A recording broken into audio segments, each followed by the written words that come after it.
একাদশ শ্রেণীর সেমিস্টার 2 এর সেই তাপগতিবিদ্যার চ্যাপ্টার আজকে যেটা আলোচ্য বিষয় ল্যাপ্লাস ও ল্যাভোইসে সূত্র। ল্যাপ্লাস ও ল্যাভোইসে বলছে কোন রাসায়নিক বিক্রিয়ায় যে পরিমাণ তাপের উদ্ভব বা শোষণ ঘটে, বিক্রিয়াটা যদি বিপরীত দিক থেকে ঘটে সেই পরিমাণ তাপ উৎপন্ন হবে, শুধু অপোজিট ইন সাইন। তার মানে ধরো এ থেকে বি কিউ পরিমাণ তাপ উৎপন্ন হলো, তাহলে বিক্রিয়া যদি বি থেকে এ হয় তাহলে মাইনাস কিউ পরিমাণ তাপ উৎপন্ন হবে। তাহলে এটা কোনো ব্যাপার, এটা আমাদের পড়তে হচ্ছে। ধরো বলছে C plus O2 CO2 plus 94 KCl তাপ উৎপন্ন হচ্ছে। যদি বিক্রিয়াটা উল্টো দিক থেকে হয় সি প্লাস O2 তাহলে মাইনাস 94 KCl তাপ উৎপন্ন হবে। বুঝা গেল? তো এর সঙ্গে সম্পর্কিত আর একটা সূত্র হচ্ছে হেসের সূত্র।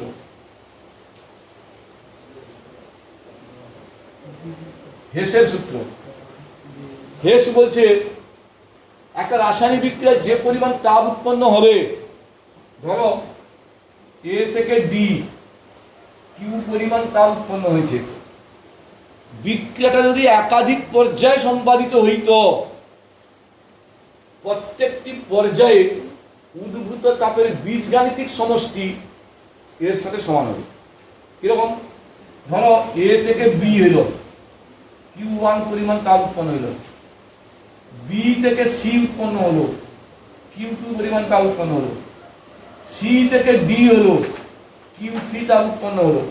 যোগ করে দাও তো, সি কেটে যাবে, বি কেটে যাবে, কে করে দেবে এ থেকে, তাহলে তাপ কত হবে? Q1 plus Q2 plus Q3। একটা মাত্র পর্যায়ে সম্পাদিত হলে কত তাপ উৎপন্ন হতো? কিউ। একাধিক পর্যায়ে হওয়ার ফলে কত হয়েছে? Q1 plus Q2 plus Q3। Has বলছে এই Q equal to Q1 plus Q2 plus Q3 হবে। কোন একটা রাসায়নিক বিক্রিয়া যে পরিমাণ তাপ উৎপন্ন হয়, বিক্রিয়াটা যদি একাধিক পর্যায়ে সম্পাদিত হইত, প্রত্যেকটি পর্যায়ে উদ্ভূত তাপের বীজগাণিতিক সমষ্টি পূর্বের তাপের সঙ্গে সমান হইত। কেউ একটা এক্সাম্পল দিয়ে বুঝতে পারবে। দেখো বলছে ধরো সি প্লাস O2 এটা হয় 94 কিলো ক্যালোরি তাপ। এই বিক্রিয়া ঘটে C plus half O2 CO 21 kilo calorie তাপ, CO plus half O2 CO2 plus Q. কিউর মান কত? কিউর মান কত? না কিউ প্লাস 21 সমান 94। কি এই চাপটা তো এই চাপটার বীজগাণিতিক সমষ্টি এর সাথে সমান হবে। তাহলে Q equal to 94 minus 21 that is 63। এর সাথে 73 তো 73 কিলো ক্যালোরি হলো। আর একটা জিনিস, হেসের সূত্র তাপগতিবিদ্যার প্রথম সূত্রের অনুসিদ্ধান্ত মাত্র। কিরকম? হেস বলেছে একটা বিক্রিয়া যে তাপ উৎপন্ন হবে, বিক্রিয়াটা যদি একাধিক পর্যায়ে সম্পাদিত হইত, প্রত্যেকটা পর্যায়ে উদ্ভূত তাপের বীজগাণিতিক সমষ্টি পূর্বের সঙ্গে আমি মনে করি সমান নয়। মনে করি Q not equal to Q1 plus Q2 plus Q3 মনে করি এটা সমান নয়। তাহলে এটাকে বিয়োগফল পাওয়া যাবে। তাহলে Q minus Q1 plus Q2 plus Q3 equal to মনে করি ডেল কিউ। তাহলে একটা অতিরিক্ত তাপ উৎপন্ন হয়েছে না হয়নি? তাপগতিবিদ্যার প্রথম সূত্র কি বলেছে? সর্বদা তুল্য পরিমাণ শক্তি অন্য তুল্য পরিমাণ শক্তিতে রূপান্তরিত হবে।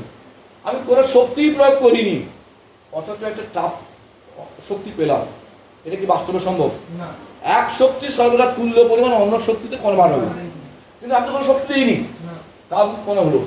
তাহলে এটা বাস্তবে অবাস্তব, অসম্ভব।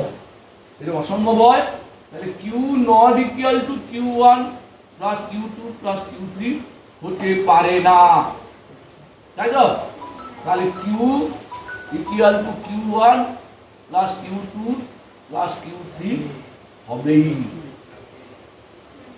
অতএব হেসের সূত্র তাপগতিবিদ্যার প্রথম সূত্রের অনুসিদ্ধান্ত মাত্র। তোমরা ভিডিওটা ভালো করে ফলো করো, পরবর্তীতে আমি তাপগতিবিদ্যার দ্বিতীয় সূত্র নিয়ে আবার তোমাদের সামনে হাজির হব।